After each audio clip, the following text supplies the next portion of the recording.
All right, Podler team is back at it again. I am Najee Coach. With me, I have Najee Ben, and we're doing some track 2 voicing work. The other two guys will be on here in a little bit, but Ben is going to jump ahead on his own so he can take a time out later on for something else. Okay, are you ready, Ben? Yep, I'm ready. Let's do it. What is collaging? What is the most common way of doing it? What are some general principles that help with this experience? Collaging refers to using specifically organized picture collections in order to have an efficient way to visually index all of one's samples in their virtual village or any cross-section of it. There are many different ways to do collaging, but the most common is to have a document with 2 samples per page, with each sample having 2 photos, for a total of 4 pictures per page. It is best if the 2 photos used have the same subject showing 2 different expressions, or be from 2 different periods in their life, to gain the most cross-contextualizing benefit from the 2 pictures. Of 2 pictures is the person's mojo, their name, and a 1-line description, which makes for a concise way to keep visual index tabs on the large sample collections that are necessary in Mojo reading training. Scrolling through these collages at a relaxed but continuous rate is an excellent way to put oneself into a quasi-state trance mode that is ideal for drinking in the essence of a given gender mojo, social alchemy, career bubble, or any other cross-section of Mojo demographics. You crushed on this with that program. Crushed totally. Yeah. For the program, it's going to be like 2 per page, but sorry, like 1 sample per page, but it's going to be so fast that it works out well. Yeah. Because you're not, you don't have to scroll as much. You're not scrolling at all, so it just like instantly right. pops And also, up. when I know we do it, like Jarlene has it for the team, she blows the image up like it'll be on your program anyway, and you usually can only see 1 sample at a time on the screen anyway. So it actually is the same, really. Yeah. You know what? I agree. I might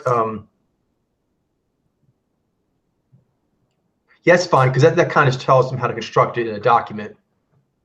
Mm-hmm. Yeah, and I think you could, if you want to, you could make it, you could have the page layout be in landscape mode, and then make it so it's 1 sample per page, if you really want to. It would give it would give you slightly more room, I think, for each sample, but you would only be able to fit 1 per page. Or you could still fit 2 per page, but they'd be like, you'd be seeing like 2 at once. Right. If you did it that way, you might be able to fit more than 2 pictures. I'm not sure if that would be ideal, though. I don't know. Yeah, I think the way you got the program is really good. Yep. And at a later time, you know, we can add more options to the program. Like we can always make it so that there's the option of like 3 pictures or something. Cool. If we want to go through and like add, another picture to each sample in the database and stuff. So.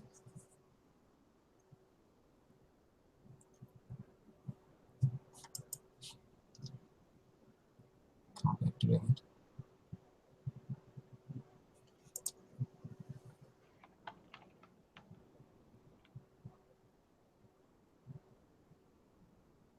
Yeah, I think I'm just going to take out that thing because it's too specific. I'm going to take out the 2 per page. Okay. And take out 4 pictures per page, because I think you're right. There are other ways to do it. The main thing is having 2 pictures. So that second sentence now reads, there are many different ways to do collage, and the most common is to have a document with each sample having 2 photos. That's it. Okay. That sounds cool. Yeah, because that would apply equally now to the old way and the new way. Yeah. I think that's yeah, because we don't want to confuse people if they do know about sample surfer and stuff.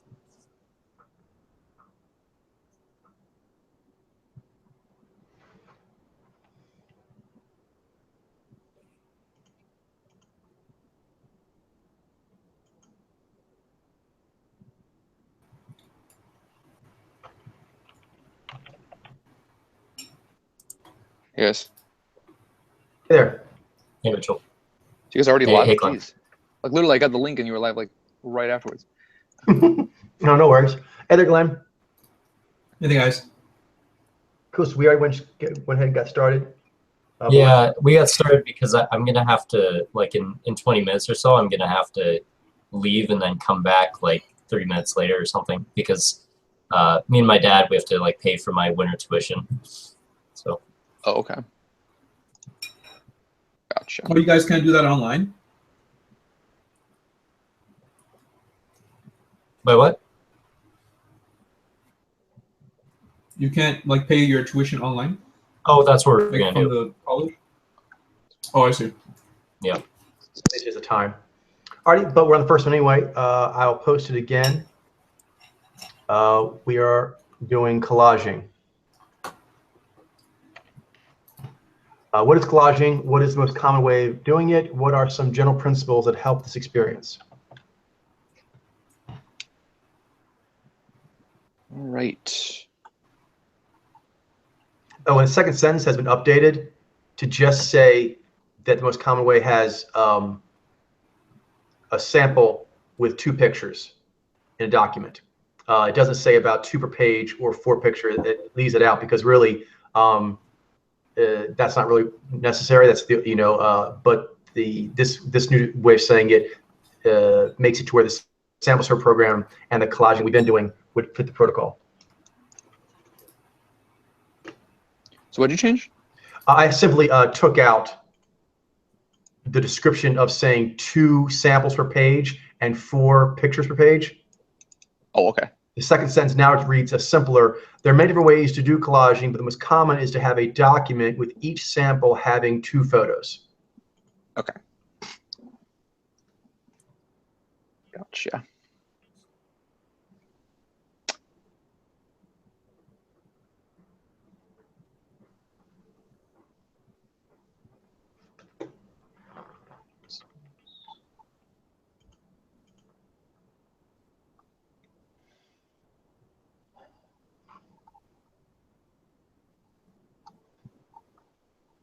Did I miss some of this last Thursday?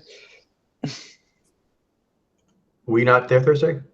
I don't believe so. We, I don't think I did like. But didn't we do a hangout or something? I thought we did a short hangout. Maybe Friday? we did. Hang on. My memory's really. Yeah. I hear you on We did that. some of these. I believe everyone's caught up. Okay. I don't know the specifics of why that is because my memory's shit, but I seem to remember. I noted here that we're caught up. So unless this note is wrong, All right. I don't remember either. It's okay. I know all this stuff anyway.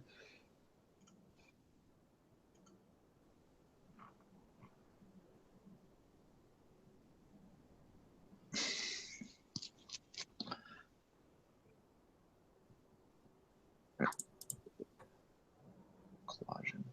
oh wait. No, it's my bad. Thank you. You are caught up, but I was adding questions on here, and so I added some on from last time. I went to that. Actually, you're right. It's we're at personal people pool. I apologize. We're at Ben, personal people. Can you read personal people? We all ended on people pool training. Oh, okay. Yeah, we can do that. I was about to say I knew we skipped. I'm like, okay. No, thank you, Mitchell. Thank you. Appreciate it. Okay. Yeah. Otherwise, Like we'll you said, my doing memory's this. crap. A person's personal people pool is comprised of all the people that they have in their virtual village that are known to them personally in their actual lives, such as relatives, friends, and coworkers. Of all the citizens in a person's virtual village, those from their personal people pool are often the hardest to read because of how entwined their energies already are with them. This entwining of personal energies, plus all the attachments and implications that go with it, can make achieving the proper Mojo reading quasi-state very challenging to do. And the questions here in the sidebar. What is a person's personal people pool? How do samples from this people pool often influence Mojo reading, and why is this?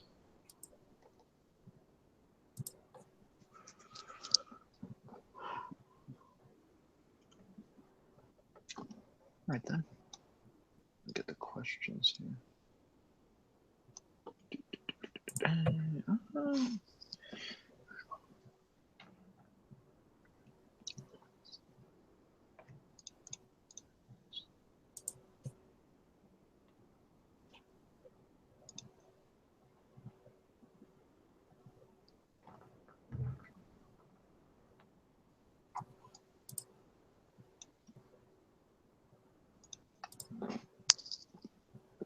Why?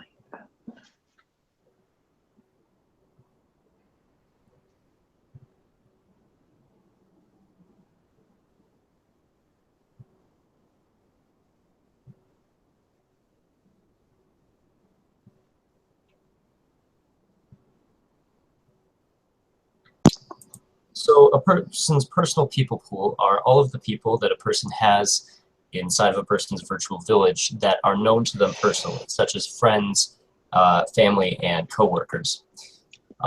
These people are often the most difficult to read because how entwined their energy is with them. And as a result, achieving a proper Mojering quasi-state when reading these people is much more challenging. Cool. Mitchell?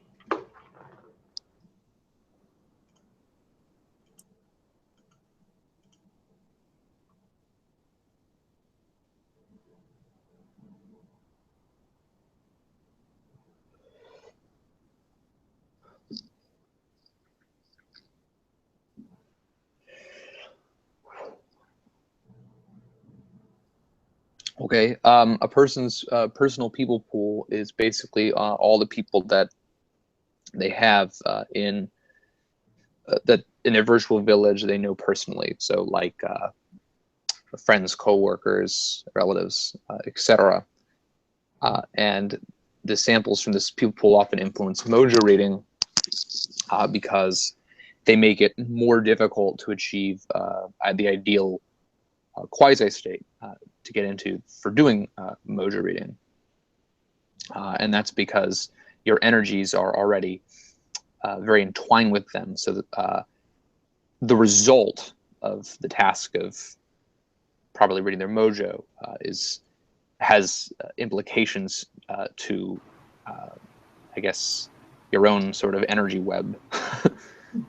And so, yeah, you can't. It's more difficult to detach yourself, have the detached interest for Mojo reading. Good. Glenn? Mm-hmm. Just a question. It says those from their personal people pool are often the hardest to read because of how intertwined their energies already are with them. I didn't quite understand why the are with them. Like, what they're intertwined. All the citizens in a person's virtual village, those from their personal people pool. What do we mean by when we're referring to their? Actually, the Mojo reader in this context, or Mojo readers. Oh, yeah. Okay. Their personal people pool. I was gonna say like the they're them. That sounds a little weird, but I can change that to ones. One. Right. Yeah. Yeah. I think that might help distinguish it a little bit. Just because it's not. I don't think there's anything wrong with it, but like it just sounds sort of like confusing. Okay, so I changed that to ones, and then the R did because of how entwined one's energies already. Oh, I guess R because energy is plural. Already are. Yeah, That's fine. that makes so much more sense, personally. Cool. All right. So a person's people pool, a person's personal people pool refers to all the people that one holds within their virtual village that has to do with intimate people that one has gotten to know throughout their entire life, such as friends, family, coworkers, and maybe even some acquaintances that are a little bit more noteworthy, I guess you could say. But anyone that's, like that has some kind of like a personal connection to that person in their day-to-day living and is strongly associated with that person has a strong connection towards them. The Mojo reader, that is. These people are interesting in the sense that they're harder to read because of how much what do you call it, of a personal connection that they have with them. Hey, Mitchell, could you I'm getting a lot of static from your side. So like the people that are personal in that sense, they are really connected to that person. Though those other people are really connected to them, and that makes it harder to read them because there's so much more investment of energies that is going on with those people, and so that makes it harder to read them because they're more of like a weight inside their virtual village, and they're what mojo they are is much more impactful and significant, and so this influences one's quasi state, and so it can be harder to detach from that and get into a more sort of like a more of a, basically more of a fifth gear quasi state in order to detach and be able to see clearly what this person's mojo is, because there is so much of an attachment. Anyways, yeah. Got it. All right, so next up, Mitch will take lead. What is celebrification? What are some special benefits it provides? How does this relate to personal people pools? Why is celebrification so important for pod layer theory proof of concept? Okay. Celebrification is a branch of people pool training, and like all people pool training, celebrification is designed for immersion in physiological cue signals in order to learn the universal language of the mojo phenomenon. Celebrification has some special benefits, such as the availability of public resources, as well as celebrity name recognition, making it easy for people from different locations and backgrounds to research and have discussions about the same person as a group study project. This is as opposed to personal people pool training, which is focused on samples the Mojo reader knows personally, so they are not likely to be that well known to many other people. The value of celebrification lies in the ease of access to ample media and its ability to create shared context, both of which foster global modeling, I think it's supposed to be. Yeah, I think they just flipped those words. Foster a global modeling, cross-contextualizing dialogue between Mojo readers from all over the world. Got it.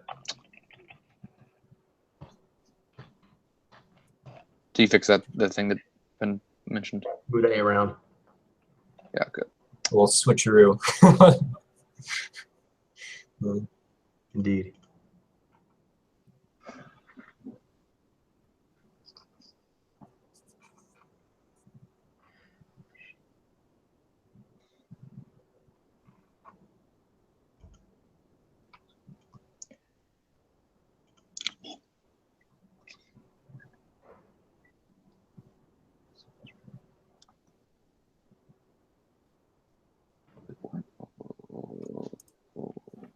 I've been finding it helpful to turn the volume down on my computer once I'm done and just start like reading the next one in my head. Because if the volume's lower, it's a lot easier to do that, and then you're ready for the next one, and it becomes a lot faster. That's a good idea.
Okay.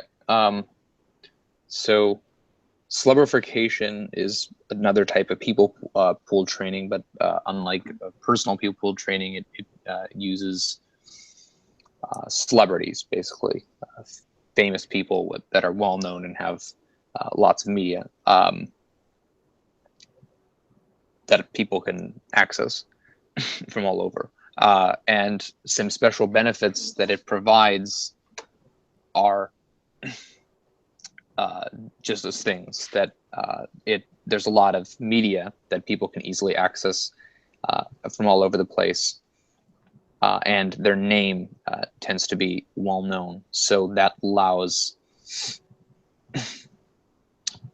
the celebrity to act as an object of group study for a lot of just very disparate Mojo readers as compared to someone who's just in someone's personal people pool. So that relates to personal people pools, because someone in one's personal people pool is not going to be, most of the time, they're not going to be someone who's well known to Mojo readers generally. And so celebrification is so important for our proof of concept, because it just gives this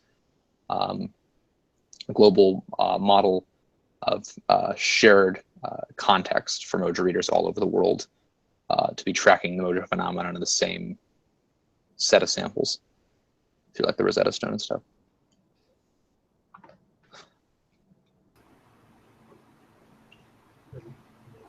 Glenn will be next.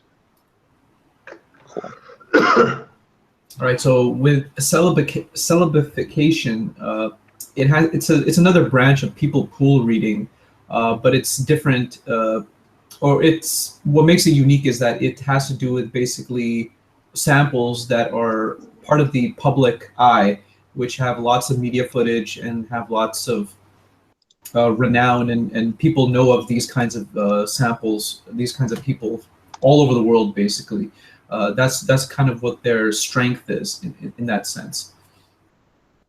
It's we call it it's different, or it relates to people pool, personal people pool reading, personal people pools, in that they're different because of the simple fact that these are samples that are in the global eye. They're basically out there for anyone and everyone to access and get media perspective on, whereas one's personal people pool is made up of samples which are uniquely to that individual known. Like, nobody knows my buddy Joe, but everybody knows who Donald Trump is. So and there's also lots of media footage and pictures and videos and stuff like that people can look at of so and such celebrity sample, because it's readily available, and it's available to the masses, basically. So the ease of access of the ability to get contact with those samples is much easier.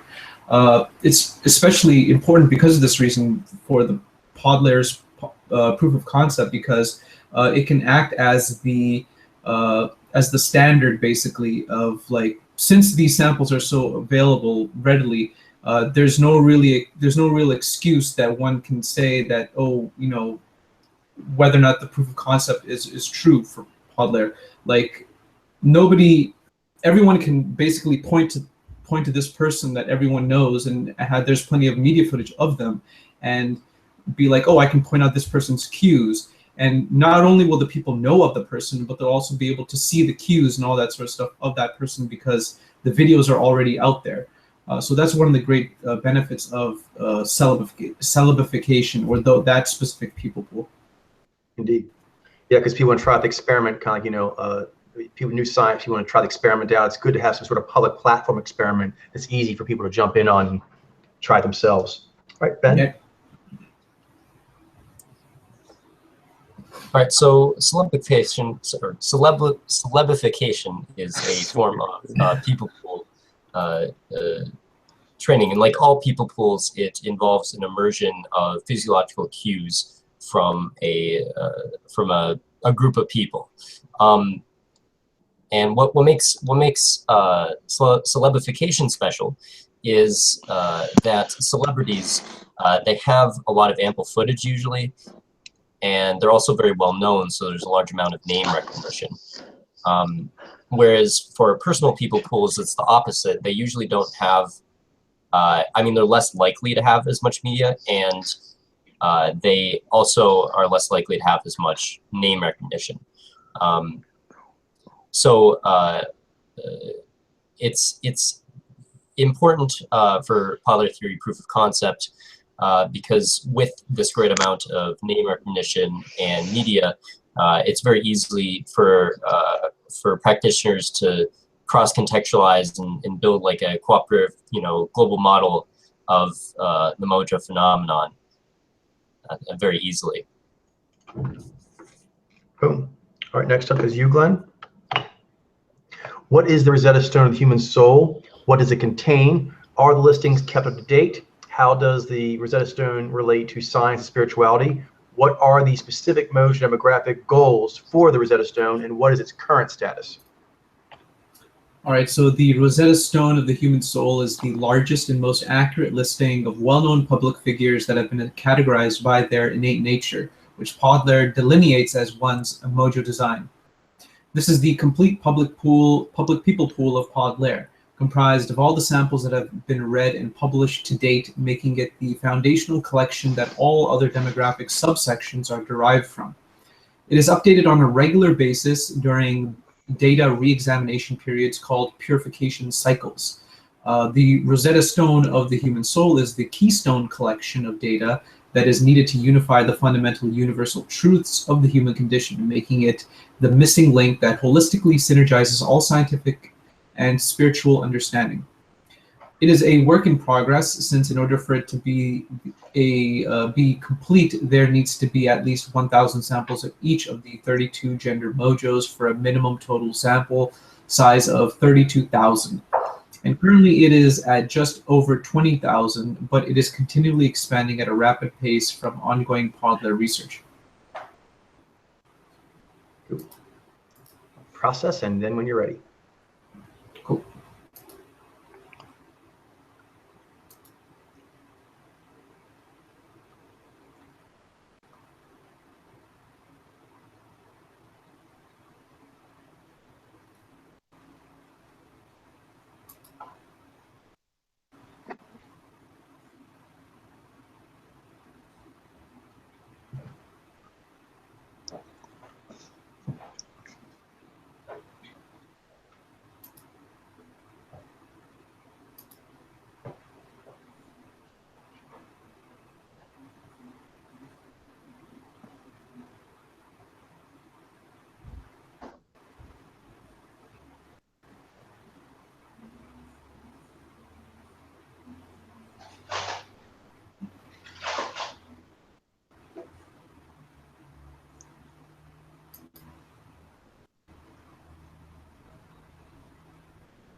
Right, so the Rosetta Stone of the human soul is the largest, most up-to-date understanding that we have, a listing, if you will, of all the samples that have been collected thus far of people's innate nature designs, their Mojo designs, basically, accurately, tagged and put into a listing, basically, of what their Mojo is, and so on and so forth. And it's a very large, listing.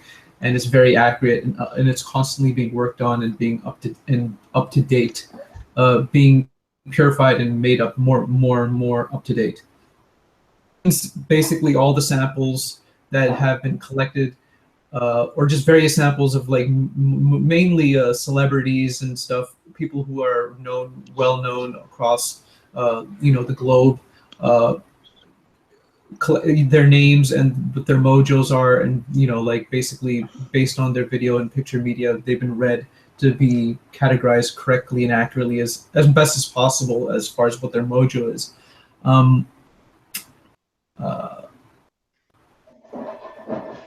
It relates to science and spirituality in that the understanding of Mojo and the Rosetta Stone in general, based given what it is, it provides basically the universal understanding that everyone is looking to want to achieve, to understand basically of the human condition, and it acts as the keystone that unifies science and spiritual understandings as of right now, and so that it's capable of synergistically combining them both and making it so that they're both compatible in a way that without this understanding, it would be very difficult, if not impossible, of being able to have that.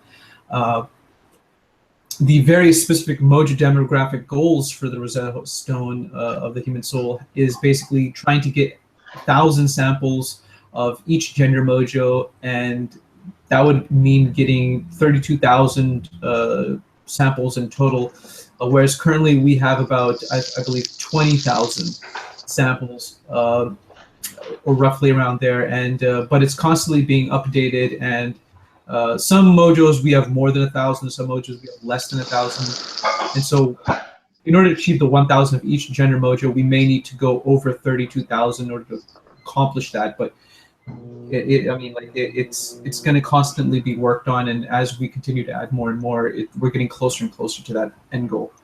Indeed. And it's not really an end goal; it's going to continue even on from there. But exactly, but that was the first major milestone, I guess you could say. Yeah. All right. First complete collection to work off of. Okay, so next up would be Ben. All right.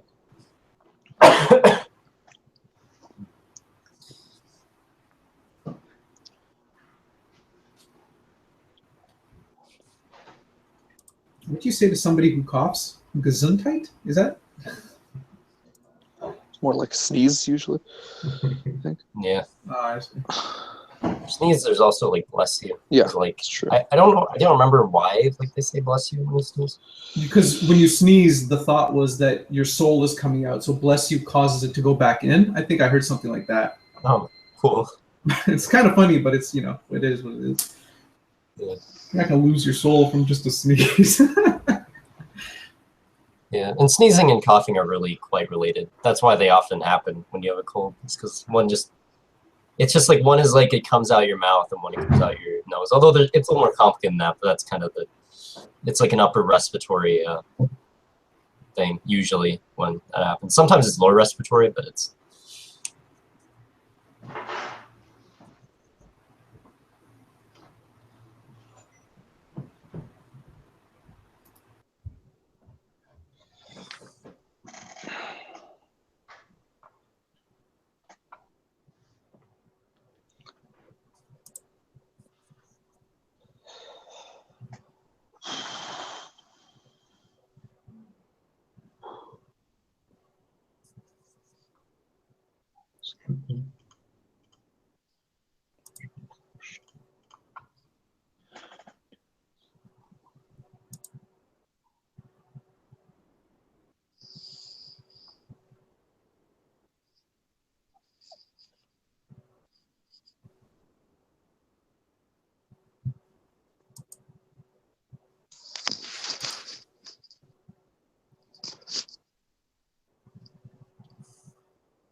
All right, so the Rosetta Stone of the Human Soul is the collection of all public figures who have sufficient media that we have read and categorized into a single database, basically. And we've categorized based on their Mojo designs. And it contains everybody that we've read, making it the complete and holistic pod layer people pool. It is always kept up to date, and it's updated during purification cycles, or at the end of purification cycles. It is updated. Samples are updated. Samples who were originally read may become pending. or samples that were originally pending may become red, and that's when that's when the big updates happen. The current Mojo demographics for the Rosetta Stone, the Human Soul is. I think you skipped one question. Oh, right. Yeah, you're right. So the Rosetta Stone, the Human Soul, it relates to science and spirituality because what it does is there's a lot of fundamental truths about science and spirituality that are largely isolated, and the Rosetta Stone, the Human Soul, provides a missing link between those truths to provide a holistic understanding that connects all of that. And then the specific Mojo demographics of the Rosetta Stone, the Human Soul, the total number of people we have is something like 20,000. Ideally, what we want is to have 1,000 of each gender mojos, which would put us at a minimum of 32,000. We'll probably end up having a larger number than that by the time we get there, but that's the goal we're shooting for. Got it. Mitchell, take us home. Okay.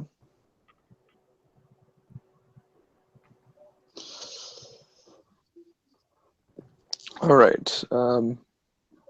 So the Rosetta Stone of the Human Soul is the largest and most accurate list of basically celebrities, well-known samples that have been categorized by us according to their innate nature.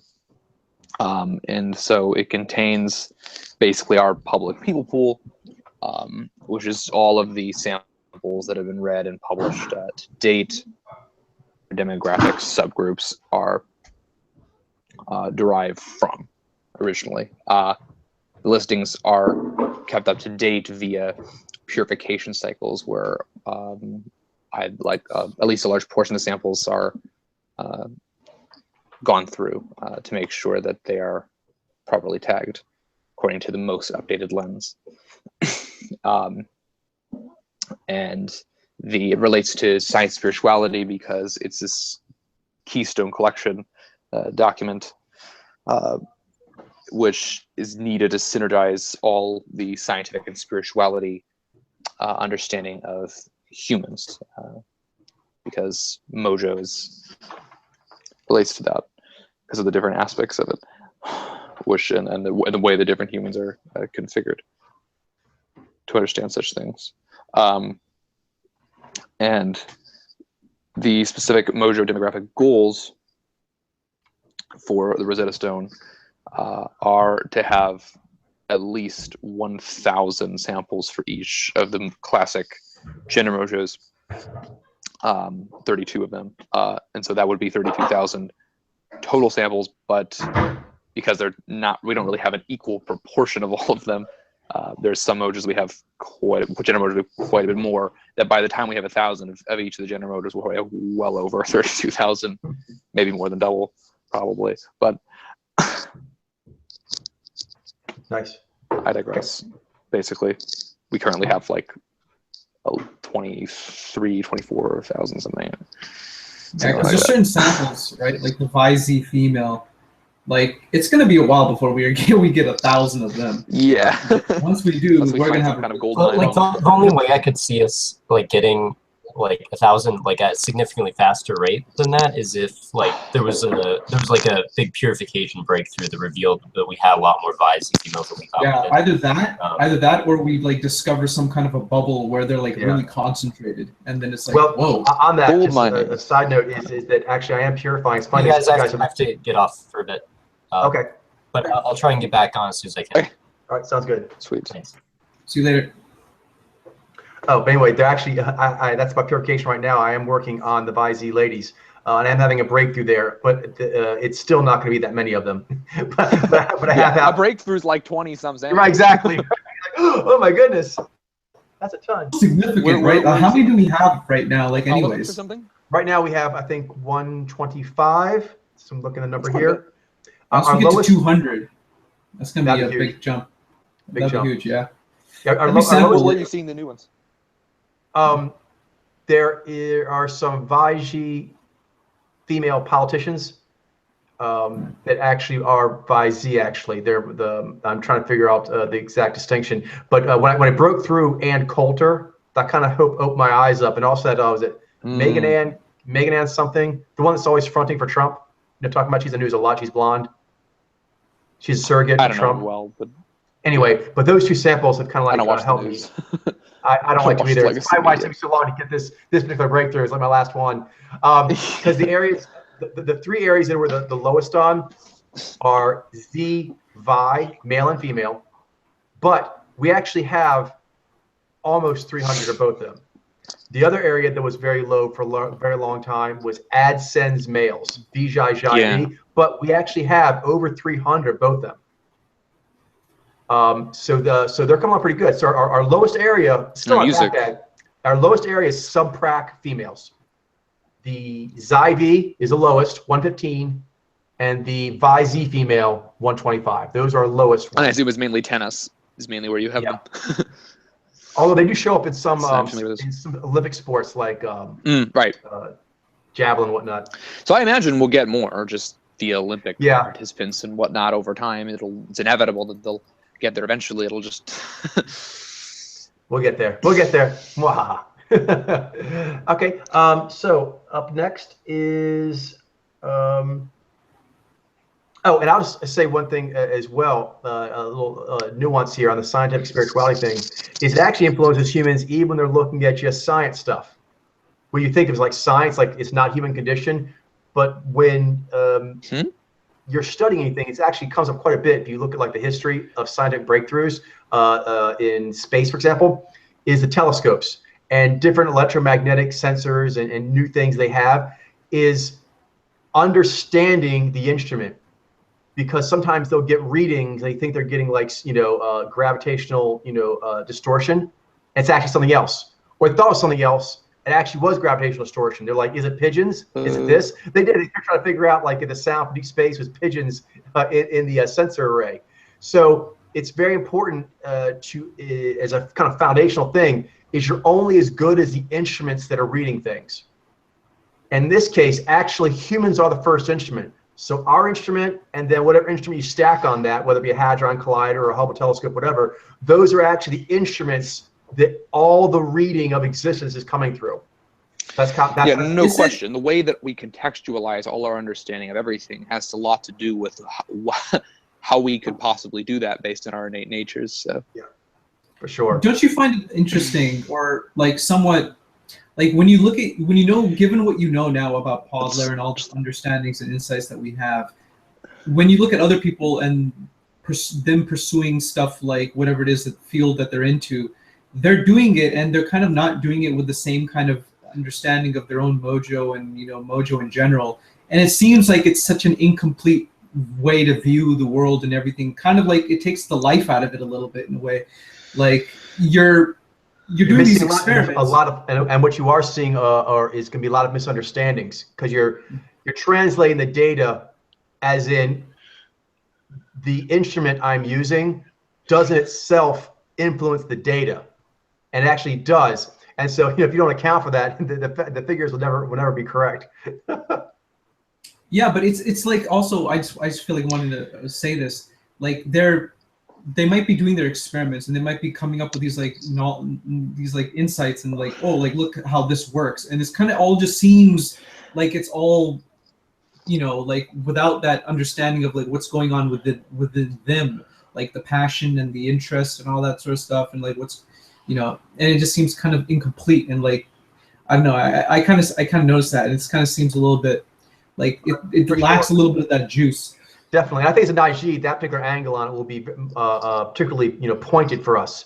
But even if you're coming at it from an angle of almost like a non-humanistic angle, there's no human whose instrument isn't influencing their research. Even if they're researching rocks, they're researching lava, you know what I mean? But their instrument is doing that. Anyone who's done anything in those kind of fields will tell you it's so important to actually have a deep, profound connection to whatever your primary data gathering apparatus is.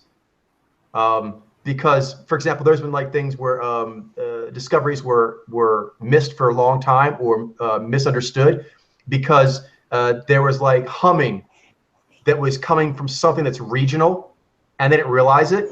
And so every single time they pinged outer space, they were pinging through a local distortion and didn't realize that.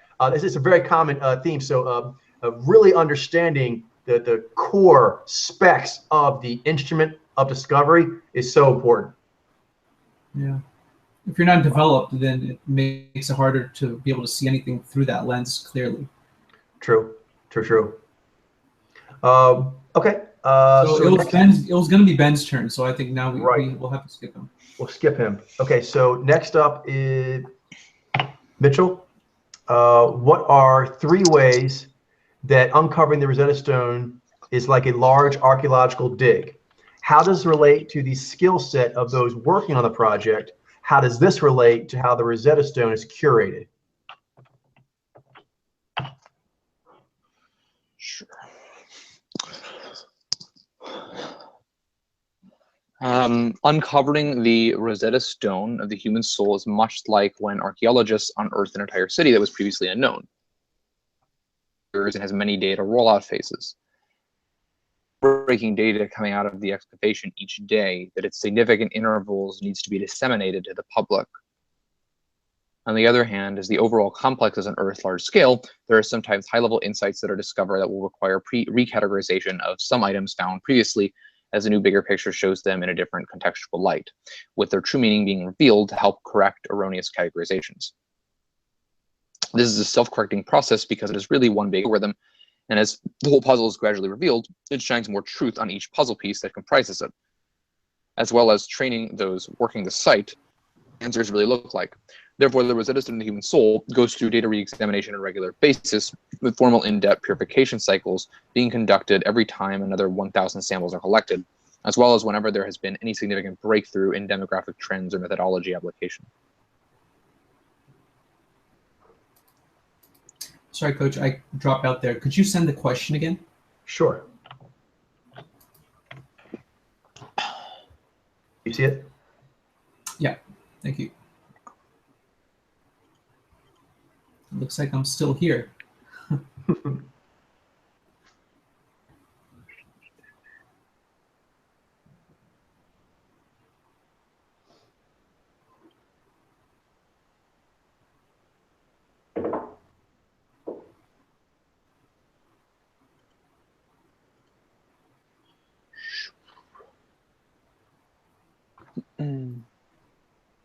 Just make groundbreaking data out of the application each day.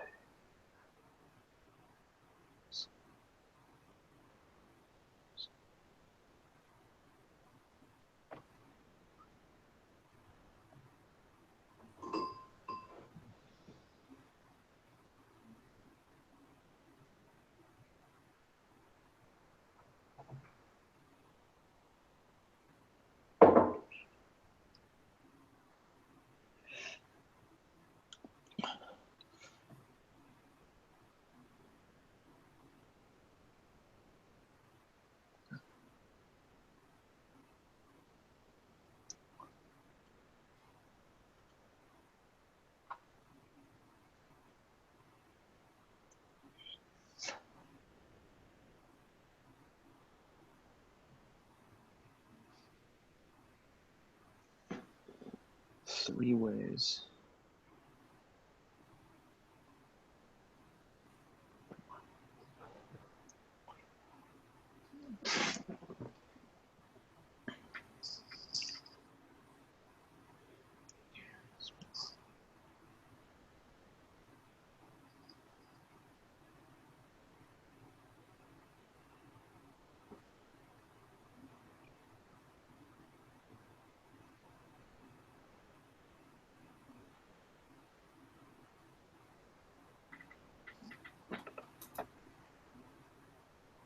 I really like the idea of like comparing it to archaeologists and them doing their stuff.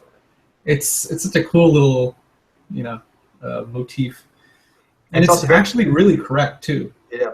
And it's very helpful. I've found over the years talking to different people casually, it's very helpful in getting them to understand how such a large discovery works.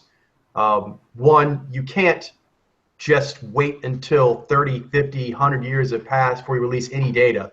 That's not conscionable. But it's also not conscionable to not update at intervals. And some people sometimes have a hard time understanding. They're like, why do you need to correct, or why do you show beforehand? But that's just how it's done. If you're going to dig a city up, it might take 3 decades. You're not going to wait 3 decades to start telling the world that there's something going on over here. Because there's lots of textbooks that probably should start rewriting themselves now. Even though the dig is not final yet, it's already showing a lot of things that are changing maybe the way history should be looked at. Or waiting around for like some new technology to come out that will allow them to, excavate the data without causing any sort of damage to the data. You kind of have to work with what you've got the best you can. And when the new technology comes, then you use that. Exactly. But it's kind of like an ongoing thing. You just work on it the best that you can, and then change as you go. And that's kind of like the way evolution works too. It doesn't just remove complete things out of nowhere. It kind of like works with what it has and tinkers it. It makes it a little bit more better suited for whatever it is that's the current situation. And that goes both ways, both when you're doing the discovery and also what is being discovered. That's why I often, help give myself faith at moments where I'm like, wondering, can this be done or whatever. What my spirits always kind of tell me is just like a big city that's underground to be excavated. That city got here somehow. It evolved. There were steps, logical steps got that to where it is now. We have to unlock them. But the fact that a table doesn't just show up in a stone room in the middle of this place, you know what I mean? There's nothing else like that around. So it got here somehow. And then once you are able to understand what one piece of pottery means, it will unlock other pieces, and then other pieces, and then other pieces. So one will unlock the others. That's one thing, and that's because they are connected. Some civilization made this place. You know what I mean? And that civilization had a way to it. You just kind of unravel it. It's fun. I love being a detective. Yeah. All right then. So 3 ways that the uncovering RSHS is like a large archaeological dig. Well, one is just that it just takes years and has various rollout phases of the information being released. And so another way is how there's always data coming out all the time that needs to be disseminated to the public every day, or at least at regular intervals, where data needs to be released. But then as the data is being released, there are going to be another ways that there's going to be these shifts in our ability to look at it contextually as a whole. And so sometimes pieces will need to be relabeled based on that new contextual understanding. So basically it's this constantly self-corrective process that trains people who are involved what the correct answers are when they get it, just when the information is released to them, and then as they go along to the purification cycles that happen. So that's specific to Mojo reading, not the archaeological digs, but because for the archaeology, I mean, they don't call them purification cycles, just trains the workers how they would handle the site that they're working on. But for Mojo reading, that our version of that are the purification cycles, and so basically every that's part of the way the RSHS is curated. So every time we get into 1,000 samples, there's some purification cycle where new samples are looked at, and always pretty much some are relabeled, and also anytime there's any noticeable shift in like demographic trends or methodology application, also warrants looking at the data again. Good. Yeah, and it's interesting. One thing I find fascinating, because I've always studied, greatness. It's been a fascination of mine in all kinds of fields of human endeavor. And there's a thing that comes up that a lot of normal people don't understand, is if you look at the learning curve at being at a cutting edge dig, whether it be or cutting edge of launching rockets into space, actually, like, there's a lot of learning. So you could look at it as, oh, they don't really know what they're doing because look how much of a learning curve there is. Nope, that's just what the edge of discovery looks like. Because if that's the most current dig of a city in that area, that's the biggest city, the most relevant one, then whoever's been digging on that for, say, 8, 10 years, they're the experts. Those are the most knowledgeable people on the planet, literally. Whoever's working in the Hadron Collider or launching the rockets out to Mars or unearthing that city, they are the best in the world. Yet they have to learn from their mistakes every day. I find it fascinating. The best in the world have one of the hardest learning curves, but that's why they're the best. Do you know what I mean? Because they're putting a rocket up that no one put up there before. So they have to test out lots of ways of putting that rocket up there before it actually gets up there. But that's how the first ones do it. Yeah. I've always found it fascinating because you have to have a proper ego. You have to know you're the best, but also know that you're the best because you're working with the most current unfolding data that you must be humble. You must be humble to the data. But the upside is I'm working at the dig. You know what I mean? So it's interesting. The dig, it both schools the archaeologists every day. Every day they get schooled on their understanding. But when they go talking to anyone else, they're working at the dig, the actual dig. There is nothing more cutting edge than it being on the actual team that's currently working the experiment that's cutting edge. That is the razor's edge of the cutting edge. All right, Glenn, when you're ready. Let's see if I can.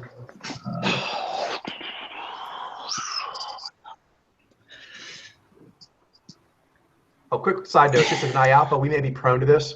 I think hunters in general are, but Ni Alpha, because of our sort of metaphysical take, we can really go a little crazy in the mythic way of it.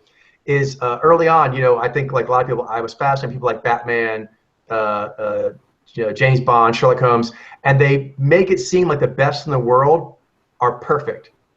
But having studied actual real life great people and great teams, it's not like that.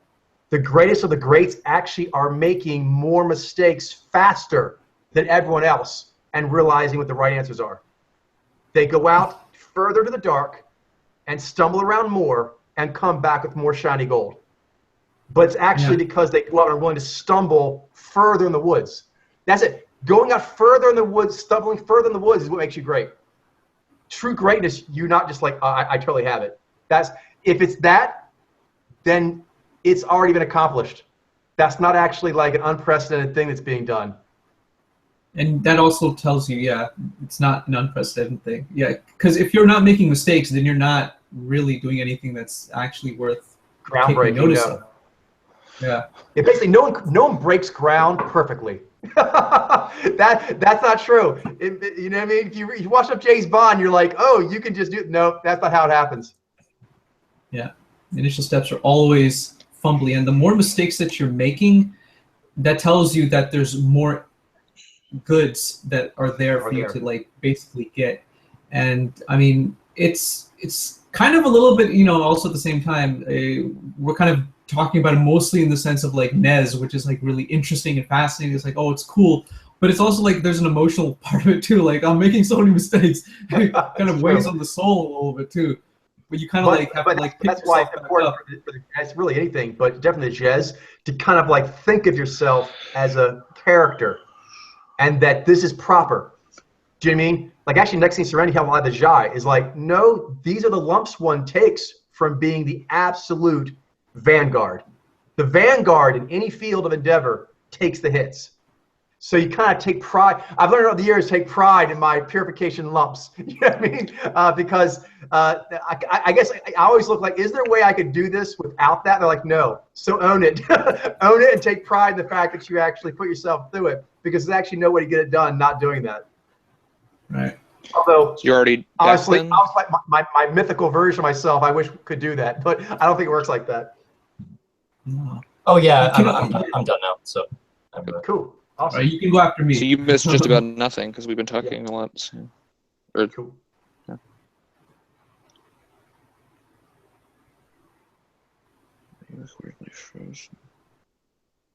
How many beats did I miss? Just like None. 1, 2? I think None.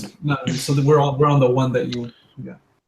Oh, cool. Right. So when it comes to the Rosetta Stone of the Human Soul and the entire undertaking that's basically a part of it, the uncovering of it, is very much related to how archaeologists go about trying to unearth like an entire city.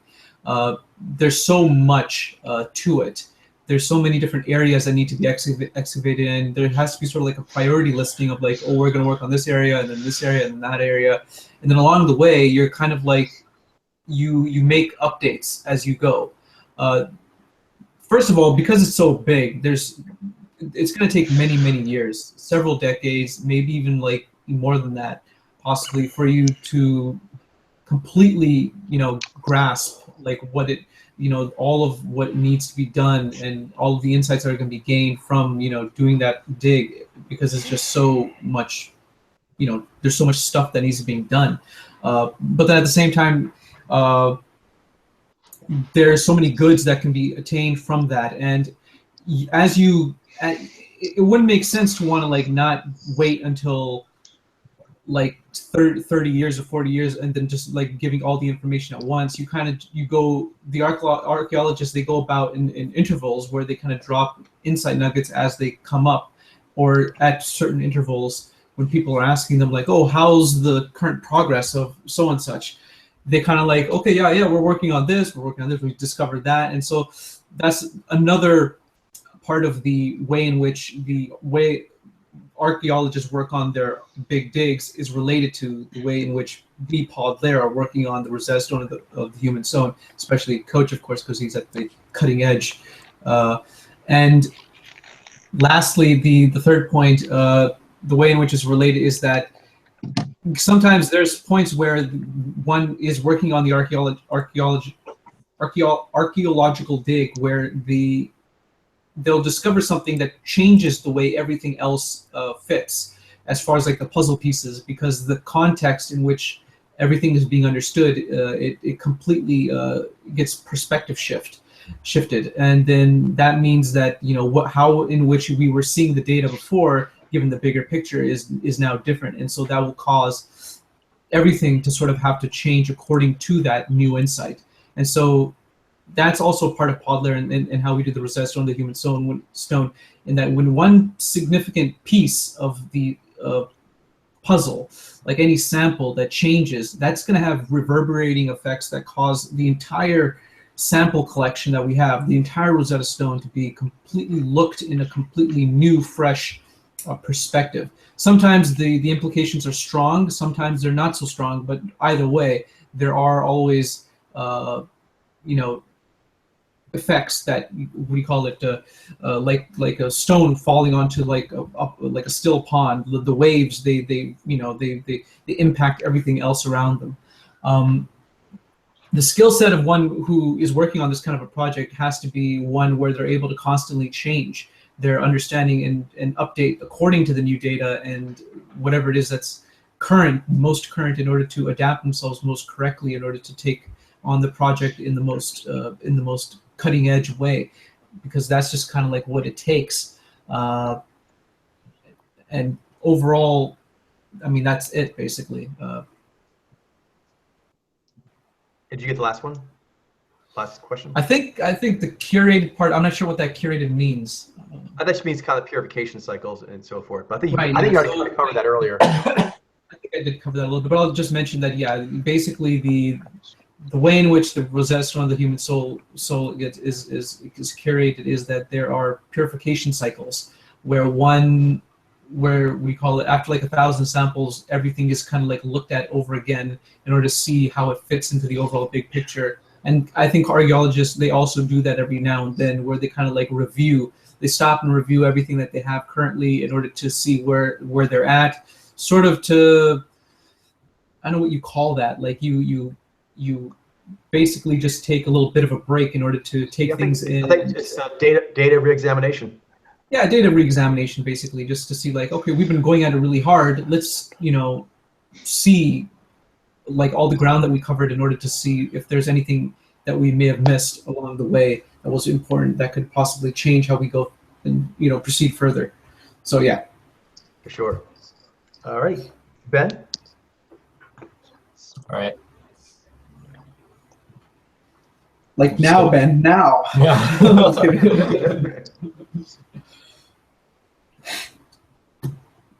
Miles away. We don't care. We gotta go now. Gotta want it.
So uncovering the Rosetta Stone of the human soul is much like uncovering an entire city that are. It's much like how archaeologists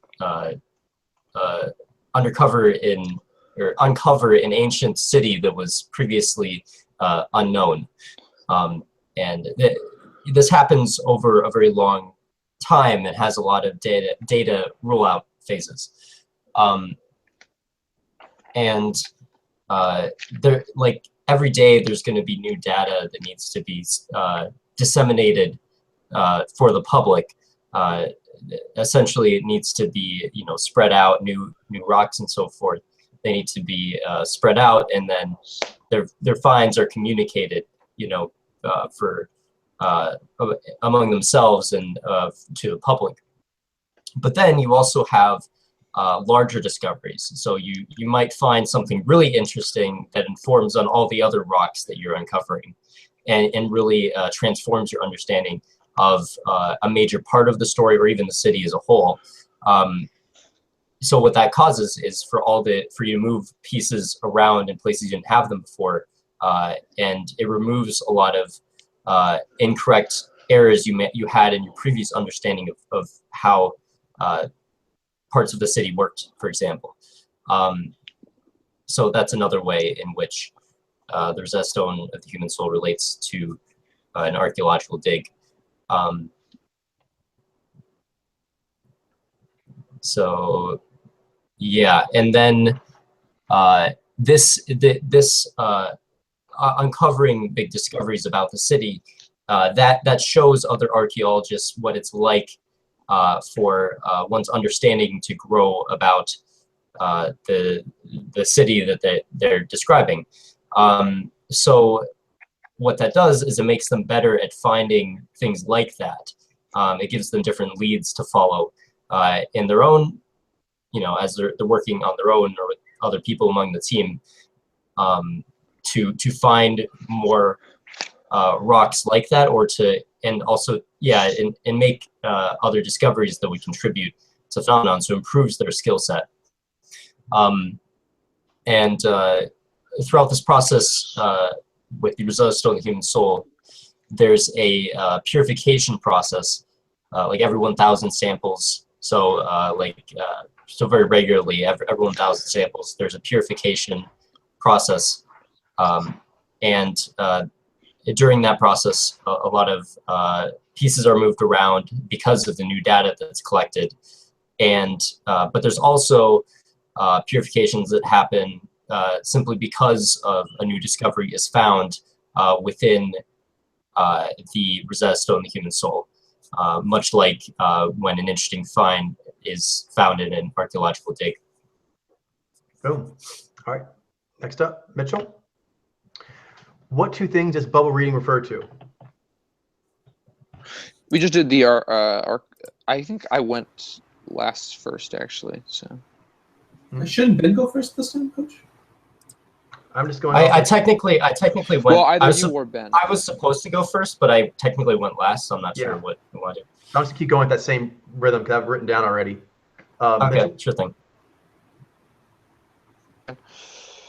So if in that case, then it's going to be me that goes first then. Mitchell is going. And the next beat, you'll take lead, Glenn. Wasn't Career Mitchell the one that took bubbles. lead on the last one, though? Yes, I was. That's fine. I don't really care. Career levels refers to all the Mojo samples in a person's virtual village that fall into a certain career category. Although it is never a replacement for reading a sample directly through the physiological cues, it can be very useful in Mojo reading to be able to dial into a person's career background and its Mojo demographics, as it can help narrow down the unlikely potential Mojo designs of a person being read from that bubble. Okay, so Mitchell's going first twice then? So Mitchell goes first, then me, then Mitchell again? It's just what I have written down, Glenn. My memory's crap, so I have to kind of go off this thing I wrote down. And so Ben left in his beat, but we basically still finished that beat, and now we're just kind of going back with what I've written down.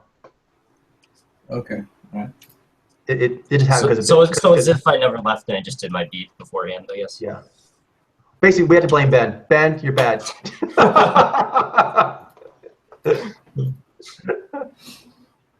Ben is so cool, but Ben is bad. Ben has a wide range. That's why I'm so cool, right? It's because I'm bad. Little bad makes the good better, as the saying goes. Yep.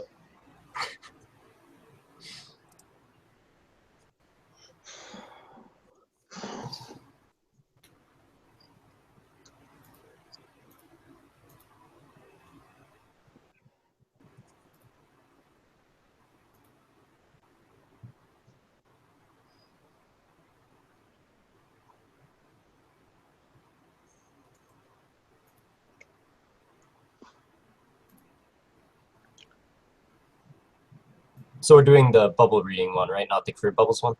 Right. All right. Or did we already do the career bubbles? I think it's coming next. Oh, in my thing it says career Sorry? bubbles and then bubble reading. Ah, interesting. Mine's the other way around. Oh yeah, so I already read the beat, so we're doing career bubbles, right?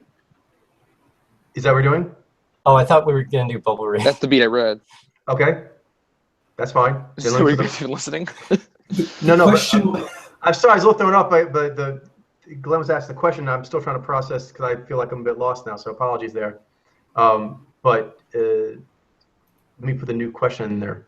What are career bubbles, and what way can they be useful to Mojo reading? But we want to make it so that it's bubble reading first and then career bubbles coming after. Yeah, I changed it in the book, so that's why I was a little confused there. But I think I did change that in the book because I thought it flowed better. Right.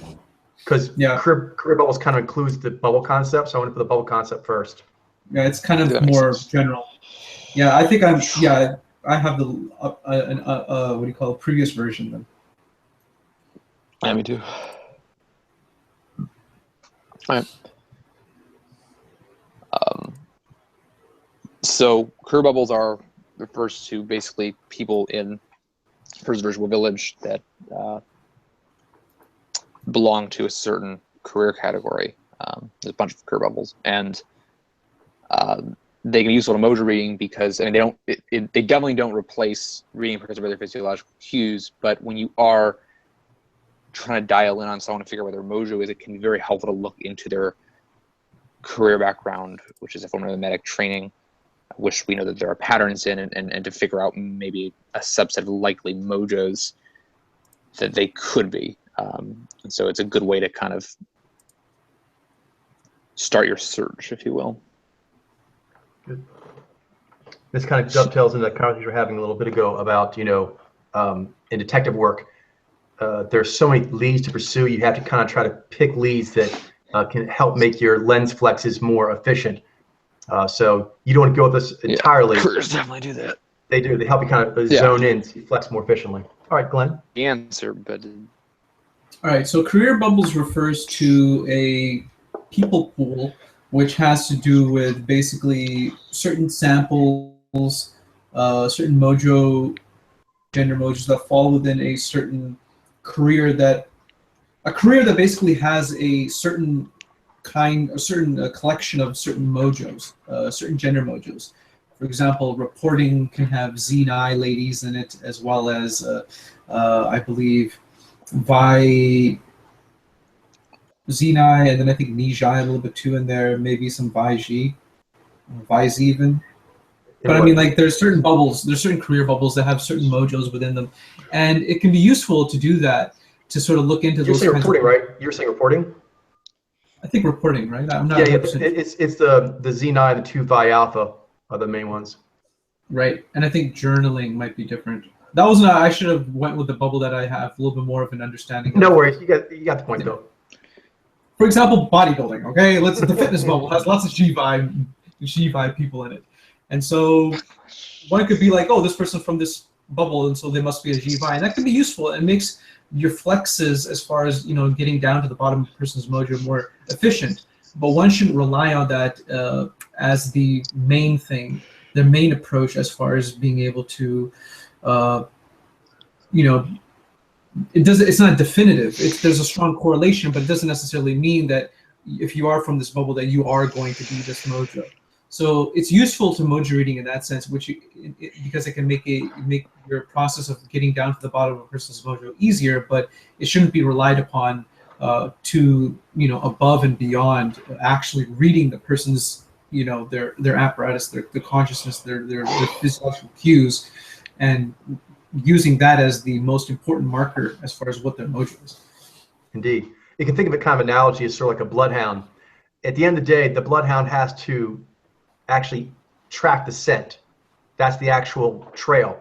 But that could be faint, and it takes a lot of energy for the animal to hone in something so faint. So a lot of times the handlers will be like, oh, where was the last place that the suspect was seen? Or what are some places that they frequently hung out at? And take the bloodhounds down there and see if they'll pick up a scent. at the end of the day, you may just have to canvas everything and see if they pick a scent up. But if you could start going to more likely spots, a lot of times it cuts down on time and energy.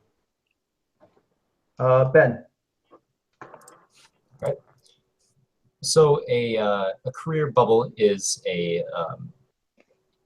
basically the categorization of the people in your virtual village into their careers.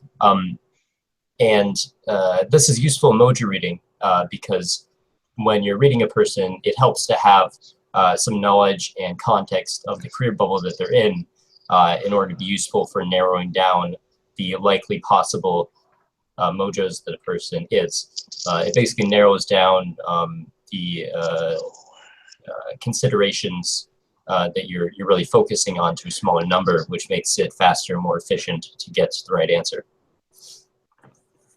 All right. Because otherwise, if you gave everybody equal probabilities at the start, it'd be a lot slower to get to the right answer. Exactly. So it's kind of like also like it's possible a rarity could like rise, and but on it's average, sort of a double. It's gonna help. Yeah, it's sort of a double-edged sword because like when there's a rarity, it becomes harder to get the right answer. But because it's more statistically likely, and with good reason, you have good reason to believe it's more statistically likely, you are going to get closer to the right answer more often. And that's why you have to always keep the quasi-state and also use the 5 different gears to kind of do multiple checks on your work. Yeah. So and that's the good thing about it is like even though you're doing that, it's still possible rarity could rise up in percentage. It's just going to be more challenging because you're going to be aware of the fact that they are rare. But I think that's it's a part of the process. Sure, but in a way, sometimes it actually helps me because like in some bubbles, like say journalism has the Xeni, the 2 Vi Alpha. Mm-hmm. I'll go and be like, is it one of them? I don't say which one. It's a very important mental thing. I don't say which one of those 3 is it. I'll say, is it one of those common 3? And because of that, a lot of times it'll actually say, no, this is weird. This doesn't look like a lot of the other ones here. And so sometimes actually it can be the reverse where actually it helps you note the rarity sooner because I kind of like try to go, Vij, no, Vij, wait a minute. And I know like, okay, this must be something unusual then. Yeah, you can kind of reverse it because like the odds are so high and you're not seeing it, then that gives you good reason to believe the odds are wrong. So then, not they're wrong, but they're wrong in determining this mojo. So then you can eliminate the ones that were likely and look at the ones that are less likely.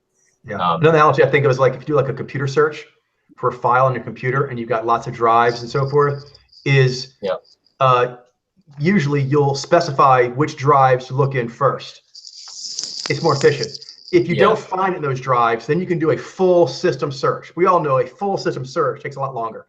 Yep. And the computer uses a lot of processing power to do that. And so it's good to know that if I need to, you can just do, like say, do a raw read and just find whatever it is that way. But for like day in, day out reading, it does help a lot. If you have a good idea where you think which drive it might be in, to go and hit that first. Yeah. All right, Glenn, what 2 things does bubble reading refer to? We're going back to that one. Oh, we lost a Glenn. Luckily, the calculations we make inside of our head aren't like linear because then it would take like forever to get there. Yeah. Like if we just took the number of possibilities and just like and the probabilities and just like ran like your brain would be just crunched from trying to process all the time. It would be crashing all the time. Yep. Okay. Glenn is not here right now, so let's go ahead and just keep going. Ben, do you want to go? Yeah, sure thing. Bubble reading. Bubble reading refers generally to how whenever a person is reading the mojo of. Oh wait, should I be reading the stuff? Yeah, please. Oh yeah, okay. Bubble reading refers generally to whenever a person is reading the mojo of any given individual. They are also simultaneously reading, referencing, or updating whatever bubbles the sample may be a member of, such as gender mojo and career bubble. It can also refer to whenever a newly discovered bubble is initially delved into, and one must first become familiar with the demographic trends that are embedded in order to properly contextualize each individual member of the bubble.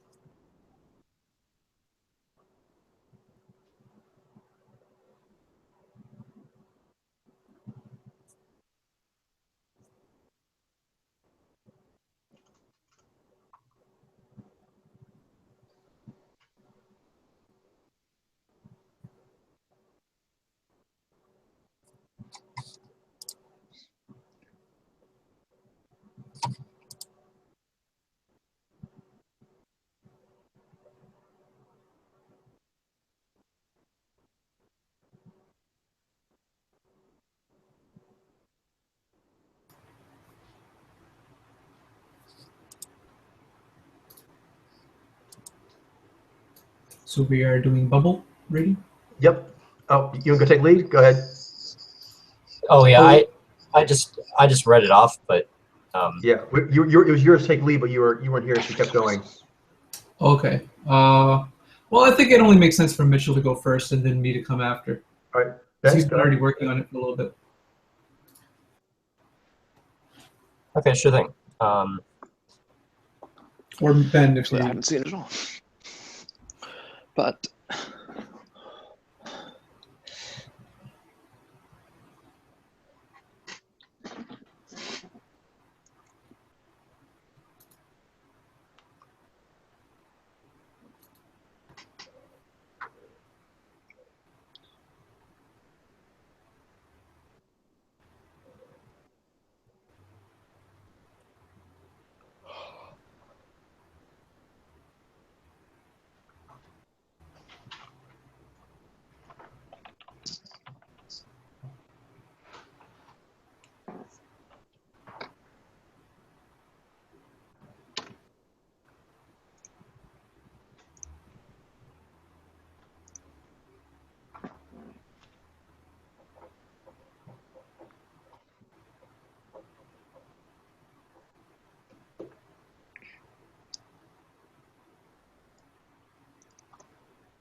So the first thing that bubble reading refers to is that whenever you're reading a person, you're simultaneously reading the bubbles that they may be a part of, such as the person's career bubble or their gender mojo. Another way in which you can understand it is that whenever a new career bubble is discovered, for example, or a new bubble is discovered, I should say, more generally, when you start reading people in that bubble, you're going to be looking to categorize, you're going to be looking to discover the various demographic trends within that bubble in order to inform on that sample. Bam. Or on the samples in the bubble. All right, Mitchell.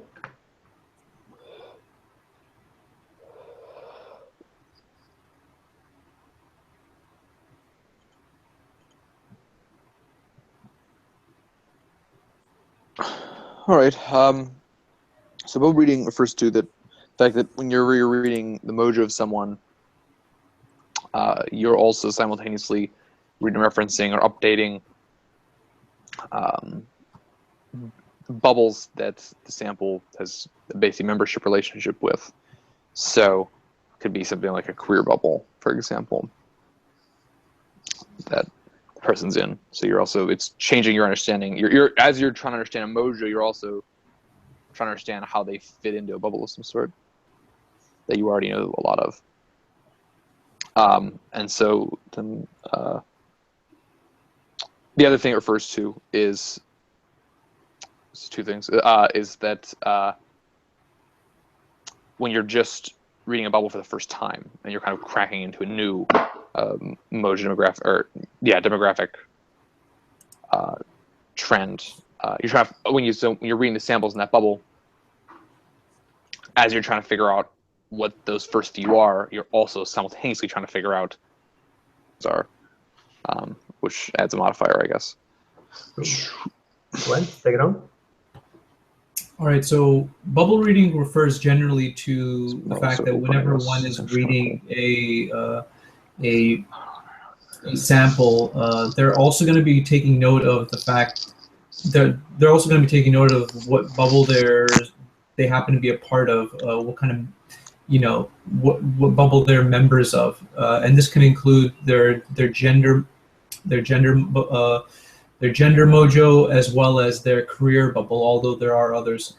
So that's one part of it, as well as the fact that whenever you're doing bubble reading, you may be looking into a sample who's a part of a bubble which has never been studied before, and so because of that, you're going to have to try and get an initial canvassing of that bubble and sort of like the trends that are a part of it, and what kind of Mojo designs make it up.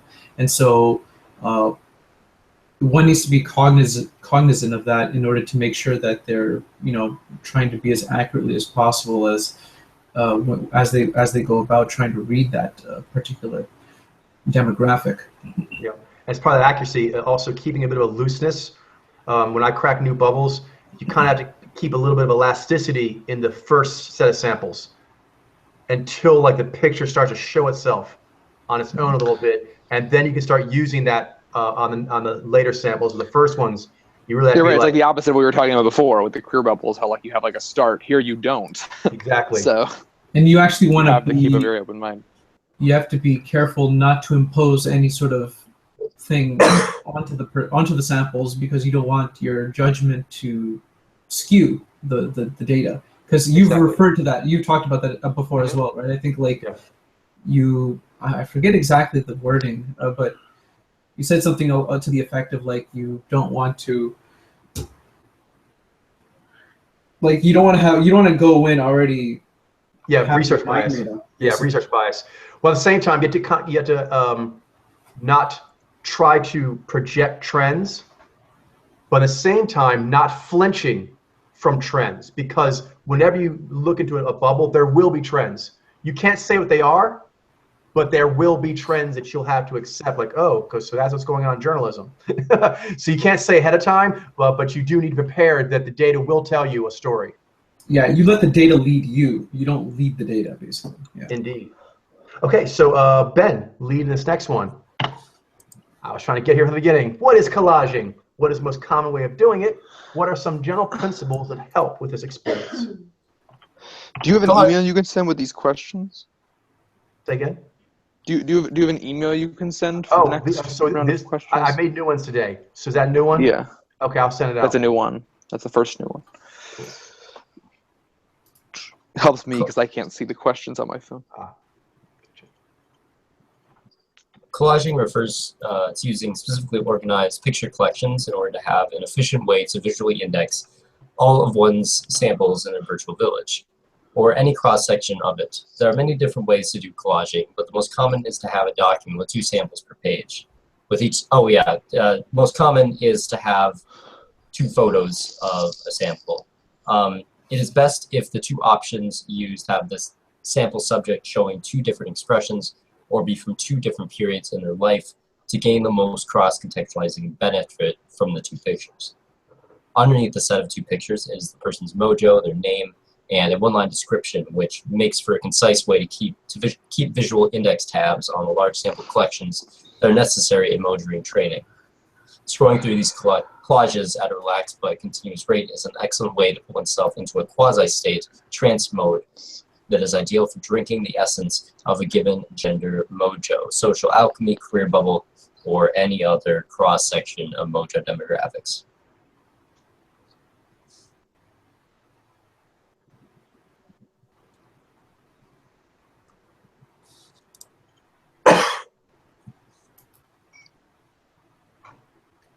You guys are both sick, huh? Under the weather? Oh, is Mitchell? Mitchell, are you also cold? You have also have a cold? No, I don't. This whole sniffles? Seems to be the Not case. really. Yeah. Oh, okay. I thought maybe I'm projecting because I thought you said you thought you might be coming down with something. Yeah, that's where I got that idea from.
I'll be damned if I don't get this beat like really good, because it seems like the most obvious. Like we've done it so many times, right? Right. It's ingrained within us.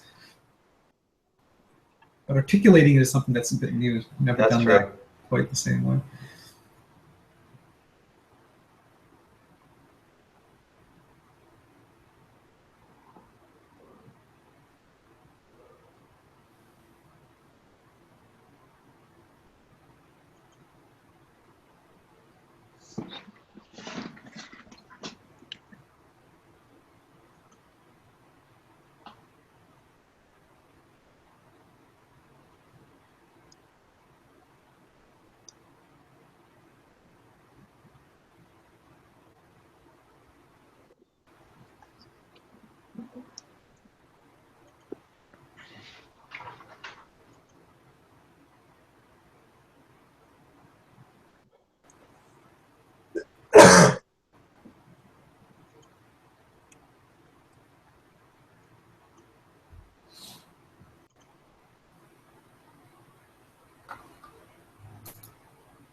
All right, so collaging refers to collections of pictures that are indexed in order to basically grow and improve one's understanding of the Mojo phenomenon and improve one's Mojo reading capabilities. The most common way of doing it is to have 2 pictures per sample, and beneath that having the description of the person, their name, as well as their Mojo. Some general principles that are useful is that it's best to, for example, to have 2 different expressions on the person, or from 2 different periods in their life, because that yields more insight from a single person than if they were 2 similar expressions. Another is that if you go, it's best to go at a relaxed but continuous pace, because that makes it easier to get into a trance state, a quasi state while Mojo reading, which is the ideal state to be in to gain the most insights and learn the most from any given sample. So it basically maximizes your experience rate. And you already got the third point, which was actually about using a simple descriptor that has just the key information. Yep. All right, cool. Mitchell. Right then.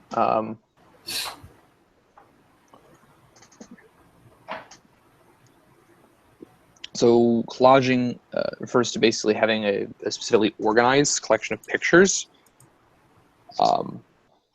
which gives you an efficient way to reference and look through all of the samples in your collection or any cross sections thereof. And most common way of doing it is to have sets of 2 pictures per sample. You could have it like on a page or something with like 4 pictures with 2 samples, or like the new sample sort of program coming out where it's just 1 at a time. But basically underneath each set of 2 pictures for the sample, you'll have the Mojo, the name, and a short 1-line description, which is important just as a kind of visual tag that'll help you remember and reference the sample. And then just give it two general principles. In a quick quiz. Yeah, okay. So some general principles to help with this experience.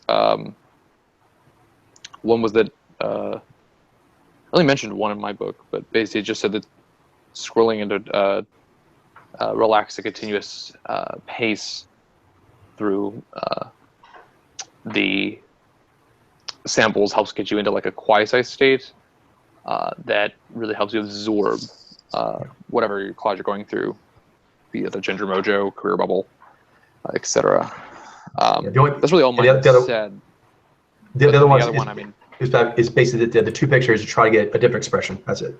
Right. I was just going to say, as I heard Ben say, that basically it's helpful to have two different expressions of the person if you can, just because it gives a wider range of experiencing the person and thus the mojo. Good. Glenn, take it home. All right, so collaging in respect to Podler refers to a method of trying to study the various samples that make up the Rosetta Stone of the human soul, and in order to basically develop one's virtual village by expanding upon it, kind of like incorporating more new samples within it, and just basically getting a better, more well-versed, more fluency within that, and being able to just sort of like fold and see all the different people and like really gain a very strong understanding of all the different samples that one has in their virtual village, and really being like, having a very developed understanding overall. The most common way of going about doing it is to basically have 2 samples per page with 2 pictures for each sample, with their mojo, their name, as well as a short little descriptor of what maybe their career is, or whatever it is that is notable about that sample, and then also the 2 pictures having 2 different expressions, preferably of 2 different time periods of that person, so that you're able to get a much more better cross-contextualized understanding of a single sample. That really helps to, widen your understanding and perspective of the Mojo phenomenon even that much further, beyond just looking at individual samples, but to then even take one sample and really maximizing one's understanding of that one sample. And the best way to go about trying to go through the collages is to go at a relaxed pace, whatever feels most comfortable, and just sort of like absorbing and taking in the various samples and experiencing the various physiological cues that are being emanated from them, and then sort of just allowing them to just like wash over one's lens, and then kind of like update and lead to the sort of insights that will naturally just come from that. It's a very trance-like experience, and it helps one get into sort of like a quasi state, which really helps to take one's understanding that much further, and really is a great way to learn the Mojo phenomenon, because it's just such a immerse yourself in it. Yeah. If you can get to that state, you'll be able to take information in at a greater rate and retain it more deeply. Yeah, you become much more receptive to the information and the data when you're in that kind of very relaxed state. Also helps to be in a very quiet location, away from other people's. It really helps to maximize that much further the studying of it. Yeah, let's kind of artistic appreciation. If you were to want to go paint something, it generally helps to kind of be able to just focus on that. Okay, yeah. Let's see if we can get one more in here. Mitchell, you go first. What are 3 things that influence proper Mojo reading pace? This is all good because we're all doing this right now. Or we're always going to be doing this to some degree, so it's always useful. Oh, did we lose Mitchell? No, you didn't. Oh, okay. I thought for a second you did. The alien face should have like little lips that move. No, you didn't. I'm sure we can make something like that if because there's already things like that. Like you can like I think on Google even I think they detect your face, and then they basically put something over it, and then there's like a computer that's also like detecting your mouth movements, so it's basically overlapping some like image thing that's like corresponding its movements with your mouth movements. So it's like some facial detection software Yeah. and facial movement software detection.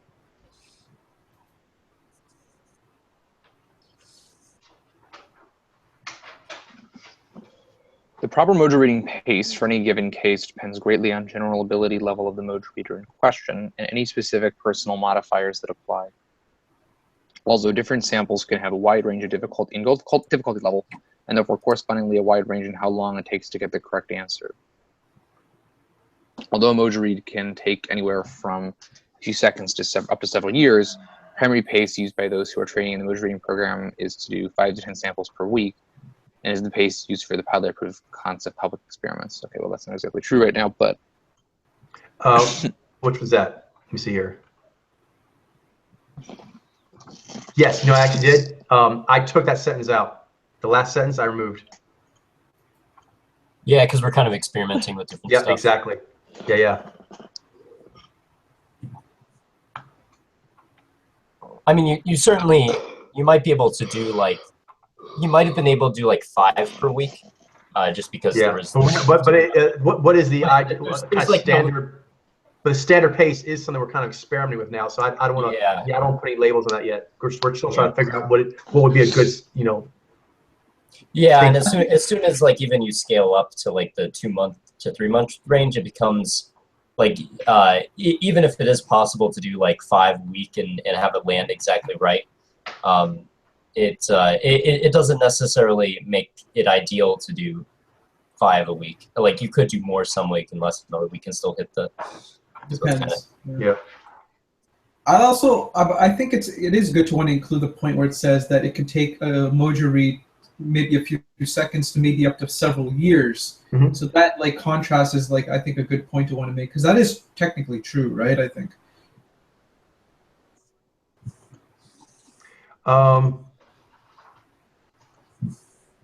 Yeah, I took that out.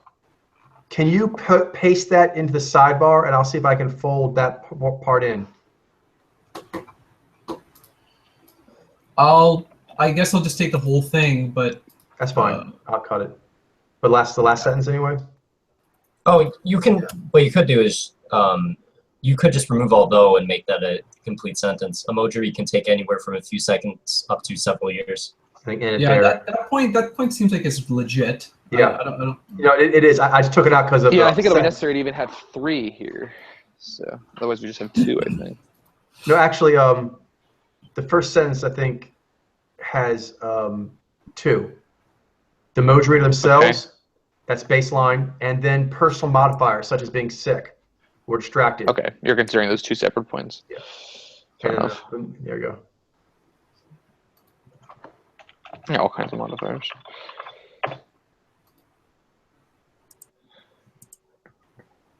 Cool. So I just added it as a short sentence. Mojo reading can take anywhere from a few seconds up to several years.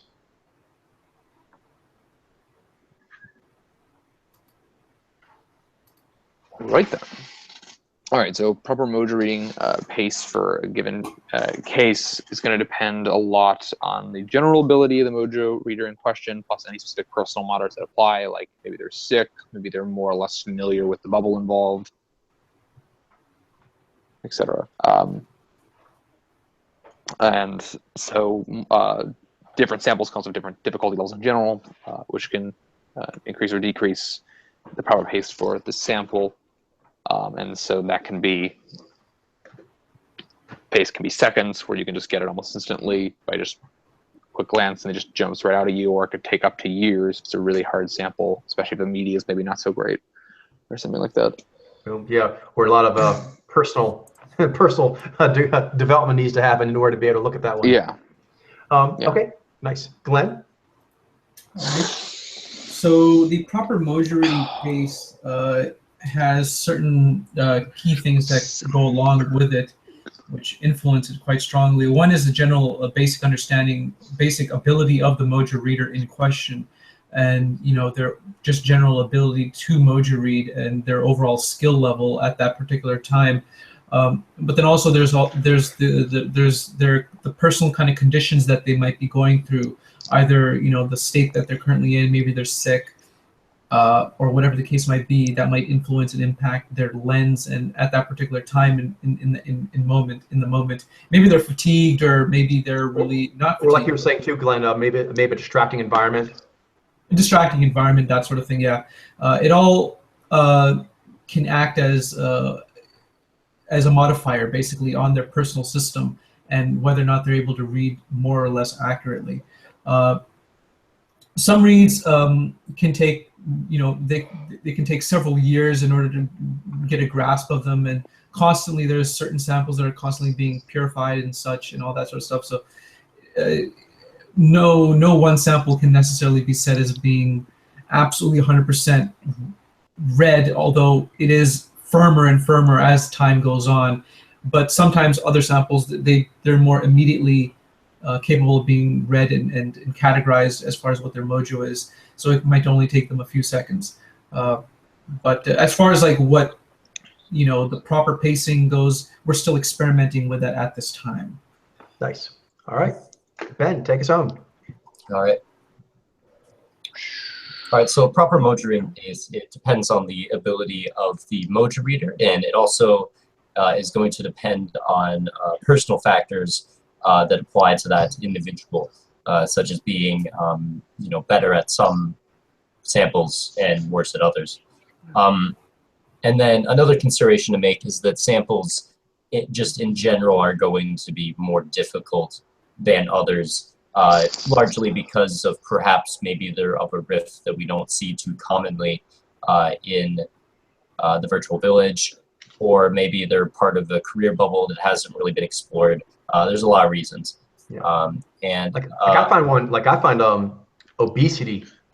I find a challenging one. I find that challenging too, because like I always think like I'm sort of like biased to think they might be like a gather or something, or objective, because it's sort of distracting. But also, anyways, I mean, like I also find that if they're like autistic, or they have some certain like cognitive ability, like Definitely. certain conditions or stuff like that, that can also make it a little bit more.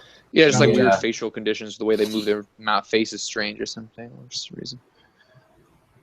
Yeah. It ends up being more like niche riff. Like you have to find more people who have those, I guess, weird deficiencies. But yeah, just to finish off. I think you actually said 3. Yeah, I was just gonna say a last sentence. A mojo read can take anywhere from I think from a few seconds to several years or something. Yep. And you just have to be comfortable with that. There's quite a range on how it works, and it is what it is. Okay, that was great, guys. Great push, and we're getting very close to the end. I think another session, maybe 2, and we'll actually have mojo reading done. This is a big one too. Sweet. Yeah, nice. that was really long, but that was really awesome to do as well. Yeah, it felt good to go through all those little wrinkles there. Okay, guys, I will see you on Thursday. We'll keep pushing. Awesome. All right. See you guys then. Have a good night. Good night. Good work. Good night, Very guys. good work.